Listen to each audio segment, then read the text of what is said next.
आज मुझे इसराइल फ़लस्तीन कॉन्फ्लिक्ट के ऊपर बात करनी है। इसराइल फ़लस्तीन मामला क्लाइमेक्स पर दिखाई दे रहा है, तो इसकी वजह क्या है? लाइक्स और शेयर्स का तकाजा भी किया जा रहा है। धड़ाधड़ बेस्ट सेलिंग टॉपिक बनकर इस वक्त ट्रेंडिंग में भी है। अल्लाह की बारगाह में जब हाजिर हूँगा तो कह सकूँगा कि मैंने अपनी औकात के मुताबिक अपने बिसात भर जो मैं कर सकता था बातिल कुव्वतों के ख़िलाफ़, वो किया है। उस सहने चमन जहाँ गोलियों और बारूद का बसेरा है, वहाँ पर फिर से फूल और खुशबू कैसे आ सकता है? अस्सलाम वालेकुम मेरे सादा से पाकिस्तानी, उम्मीद है कि आप सब लोग बखैर आफियत होंगे। आज मुझे इसराइल फ़लस्तीन कॉन्फ्लिक्ट के ऊपर बात करनी है। गुज़श्ता कई रोज़ से गज़ा की पट्टी पर इसराइली बमबारी जारी है। गुज़श्ता कई रोज़ से वेस्ट बैंक के ऊपर इसराइल जारहियत कर रहा है। उनके सहूनी अज़ाइम सर चढ़ कर बोल रहे हैं।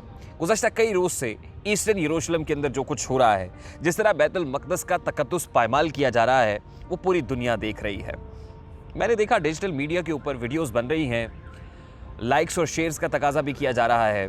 धड़ाधड़ बेस्ट सेलिंग टॉपिक बनकर इस वक्त ट्रेंडिंग में भी है। लेकिन मैं क्या कहूँ, क्या उस मासूम बच्ची के आंसू जो उसकी आंखों से रवा है, जो ये कह रही है कि मैं 10 साल की हूँ, मेरे सामने मलबे के ढेर हैं, मैं डॉक्टर बनना चाहती हूँ, मैं इन सब लोगों को ठीक करना चाहती हूँ, मैं इनके दुखों का मदावा करना चाहती हूँ, लेकिन मैं क्या करूँ, मैं तो सिर्फ 10 साल की हूँ।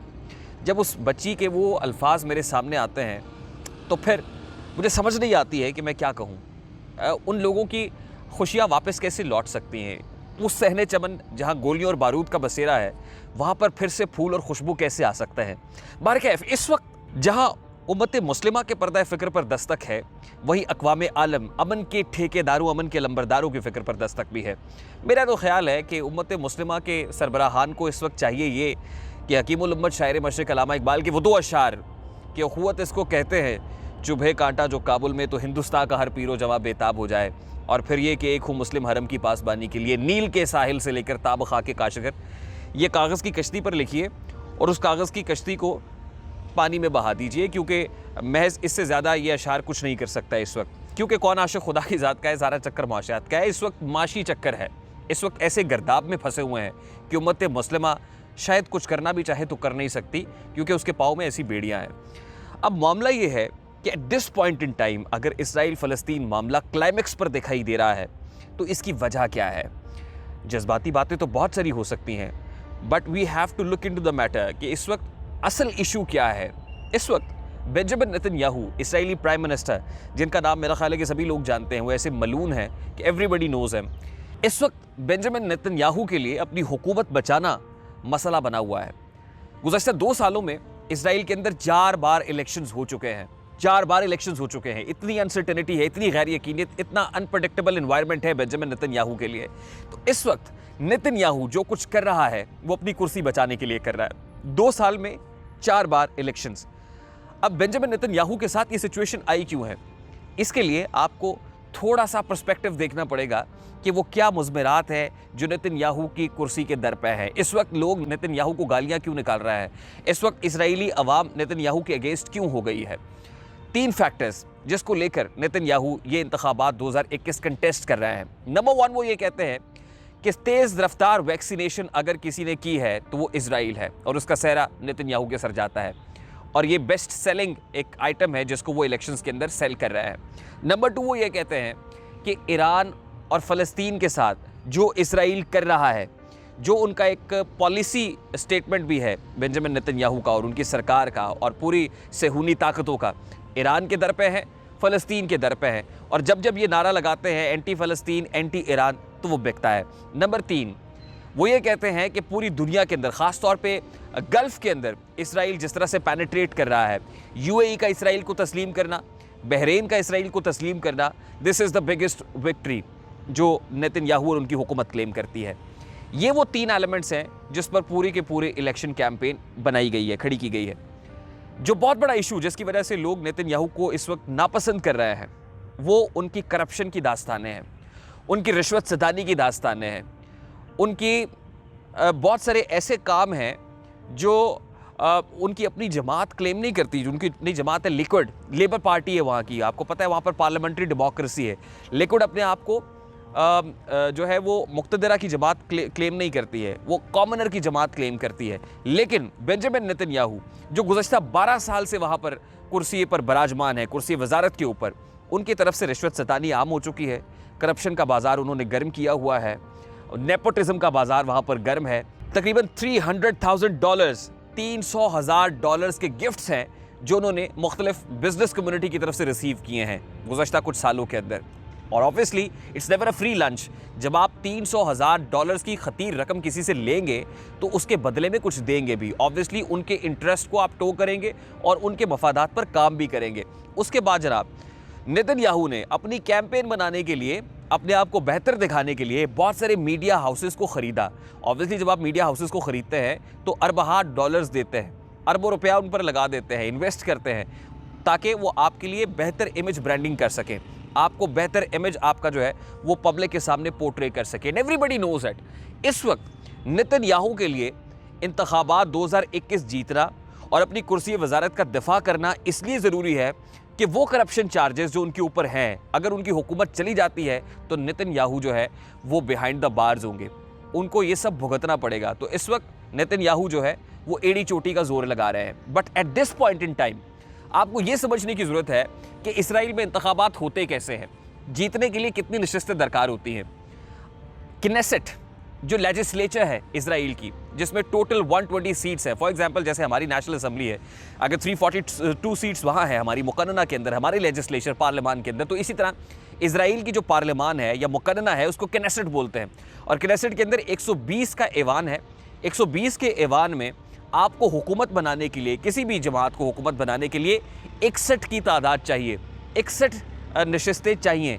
इस वक्त जो पार्टी पोजीशन है और इस वक्त जो सूरत हाल वहाँ दिखाई दे रही है वो एंटी नेतन्याहू ब्लॉक के अंदर 57 नशिस्तें मौजूद है, यानी 57 लोग एंटी नेतन्याहू ब्लॉक के अंदर है।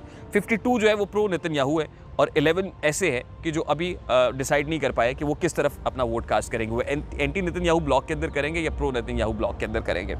एनीवेज इस वक्त उसको 61 का काउंट पूरा करने के लिए ऑलमोस्ट 52 अभी हैं, तो तकरीबन 9 सीट्स मजीद चाहिए। अगर इनके पार्लियामेंट्री सिस्टम के अंदर देखा जाए या इलेक्शंस को देखा जाए तो कोई भी ऐसी जमात नहीं है जो सिंगल लार्जेस्ट पार्टी या सिंगल मेजॉरिटी बनकर उभरी हो। हमेशा इसराइल के अंदर जो भी हुकूमत आई है वो कोलिशन गवर्नमेंट आई है, यानी वो मुख्तलिफ जमातों के साथ मिलकर कोई कोलिशन बनता है और फिर वो इक़्तिदार के अंदर आती हैं। नेतन्याहू के साथ जो कोलिशन में लास्ट टाइम जमात थी वो भी नेतन्याहू से अलहदगी इख्तियार कर चुकी है और वो ब्लू एंड वाइट्स हैं, जिनकी इस वक्त टोटल 4 नशिस्तें दिखाई दे रही हैं। लेकिन उनका ना होने की वजह से यही वजह है कि बहुत दिन हो चुके हैं इलेक्शन हुए हुए, एग्जिट पोल्स रिजल्ट्स बता रहे हैं, नताइज सामने आ चुके हैं, लेकिन इसके बावजूद Netanyahu is still fail to form a government. वो इसलिए फेल हो चुके हैं कि उनको अपने हामी दिखाई नहीं दे रहे हैं, उनको अपने राइट विंग के नज़रियाती लोग दिखाई नहीं दे रहे हैं जो नेतन्याहू ब्लॉक का हिस्सा बने और उसके बाद उनकी हुकूमत बने और हुकूमत बनने के बाद वो तमाम तर अज़ाइम में नेतन्याहू कामयाब हों जो वो करना चाहते हैं, जिन कवानीन को बदलना चाहते हैं, वो एंटी करप्शन से रिलेटेड हों, एंटी ब्राइब से रिलेटेड हों, जहाँ पर वो कानून साजी अपने मतलब की करना चाहते हैं वो कर सकें। इस वक्त क्योंकि राइट विंग की पार्टी है लिक्विड, तो वो करने की कोशिश ये कर रहे हैं कि जितनी हो सके फ़लस्तीन के ऊपर बमबारी की जाए, जितनी हो सके गज़ा को रेजिस्टेंस शो की जाए, जितना हो सके वो वेस्ट बैंक के ऊपर लाशें गिराई जाएं और ईस्टर्न यरूशलेम के अंदर एक अनप्रेडिक्टेबल सा एनवायरनमेंट बनाकर रखा जाए। ये सब कुछ करने से होगा क्या कि नेतन्याहू शायद कहीं ना कहीं अपनी इलेक्शन कैंपेन, अपना इलेक्शन, अपनी कुर्सी वजारत बचाने में कामयाब हो जाएं। शायद कहीं ना कहीं वो राइट विंग के लोगों को ये समझाने में कामयाब हो जाएं कि इस वक्त इसराइल का अगर कोई करता धरता है, अगर इस वक्त उनका कोई सरबराह है तो वो नेतन्याहू है, उससे बेहतर हो कोई नहीं सकता।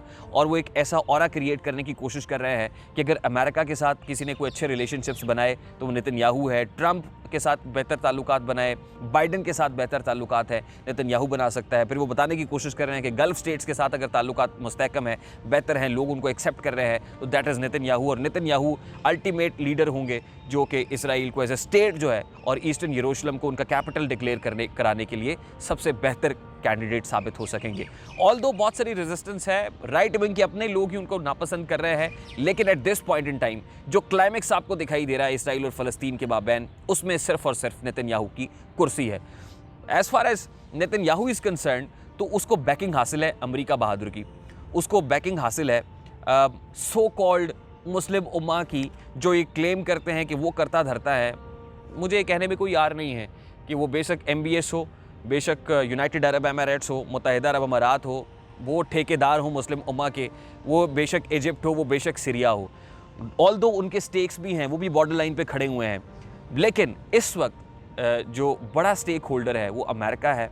अगर अमेरिका ये समझेगा कि सेटलमेंट की तरफ जाना चाहिए, 2 स्टेट्स के अंदर ही सोल्यूशन लाया करता है, तो वो कुछ कर सकते हैं जो नज़र नहीं आता है। अदरवाइज़ खाली पीली शोर मचाने से कुछ नहीं होगा। हम अपनी कैपेसिटी के अंदर जो कुछ कर सकते हैं, आवाज़ उठा सकते हैं, हम मोमेंटम बना सकते हैं जो अवाम है। लेकिन अनफॉर्चुनेटली ये अवाम की लड़ने वाली जंग नहीं है, ये सरबराहान ममलिकत के सोचने की बात है। लेकिन what we have to do at this point in time, हमें अपने सरबराहान ममलिकत की फ़िक्र पे दस्तक देनी है, हमें अपना मस्बत काम जारी रखना है, हमें अपने फ़लस्तीनी भाइयों के साथ इज़हार यकजहती करना है। वो वीडियोज़ जो आ रही हैं उनकी सपोर्ट के अंदर, खुदारा डिजिटल मीडिया से और मेन स्ट्रीम मीडिया से मेरी एक रिक्वेस्ट है जाते जाते कि जब आप ये कहते हैं ना जी हमास की तरफ से रॉकेट फायर किया गया और तिल अवीव के ऊपर जनाब लाशें गिर गई, इसराइली सफ़ों के अंदर खलबली मच गई, खुदारा ये ना करें। आप इससे इसराइली नैरेटिव को तकवीयत देते हैं। इसराइली ये कह रहे हैं कि इस वक्त जो कर रहे हैं वो डिफेंस के अंदर कर रहे हैं, अपने दिफा में कर रहे हैं। तो इसराइल जो है उसके ऊपर पास बहुत हथियार है, बहुत असलहा है, उसको जो बैकिंग हासिल है, सुपर पावर्स की बैकिंग हासिल है। इसलिए हमास तो बेचारे जो कुछ कर रहे हैं वो अपने डिफेंस में कर रहे हैं, अपने दिफा में कर रहा है। तो इसलिए ये मत कहिएगा कि हमास की तरफ से इतने रॉकेट्स फायर हो गए, जनाब हमास ने तिल अवीव के ऊपर तहलका मचा दिया। ऐसा कुछ भी नहीं हो रहा। मजलूमीन के साथ खड़े होना है। और जाते जाते आपको याद होगा हज़रत इब्राहीम अलैहिस्सलाम को जब आतिश नमरूद में फेंका गया था तो उस वक्त एक परिंदा था जो आता था और कतरा कतरा अपनी चोंच से पानी उस आग के अलाव पर गिराने की कोशिश करता था। दरिया असना फरिश्ता आया, उसने कहा भाई तुम्हारे छोटे छोटे पानी के कतरों से क्या होगा, आग का अलाव बहुत ज़्यादा है, हिद्दत और शिद्दत बहुत ज़्यादा है, क्या कर लोगे। उसने कहा मैं कुछ ना कर सकूँ, रोज़े महशर अल्लाह की बारगाह में जब हाजिर होऊंगा तो कह सकूंगा कि मैंने अपनी औकात के मुताबिक अपने बिसात भर जो मैं कर सकता था बातिल कुव्वतों के खिलाफ वो किया है। शिकवा जुल्मत शब से तो कहीं बेहतर था अपने हिस्से की कोई शम्मा जलाते जाते। अपना बहुत सारा ख्याल रखिएगा, फ़लस्तीनी भाइयों को अपनी दुआओं में याद रखिएगा, उनके लिए आवाज़ उठाते रहिएगा। अपने मेज़बान रेहान तारिक को इजाज़त दीजिए। अल्लाह।